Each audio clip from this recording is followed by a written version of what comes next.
Yung una kong asawa, huwag na yun. Nanay ni Inda yun. Medyo problema tayo. Alam mo yung nanay ba ni Inday? Tisayan. Tapos nakita ko yan sa aeroplano, stewardess eh. So, pag ano ko, hinanap ko kung saan yung bahay. Doon sa Monteverde, doon sa Davao, pasok ako sa mga bahay-bahay doon, nakita ko ang gaga. Nagalaba. Puta, maganda ito ah. Tapos sa hagdanan ako sa kabilang, sabi ko, Miss, labandera ka?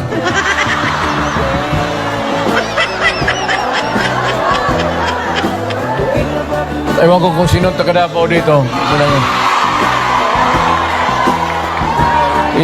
Yung hagdanan nila may nung nahalata ng nanay si Puring, mother-in-law ko, inilipat yung aso doon sa hagdanan. Tang ina, hindi ako makaakyat.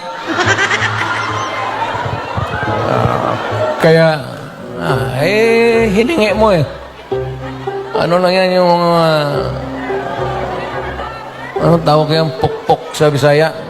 Balutin mo ng karne, tapon mo doon. 2 araw, ang aso nila kakakakak. 2 araw na ako na.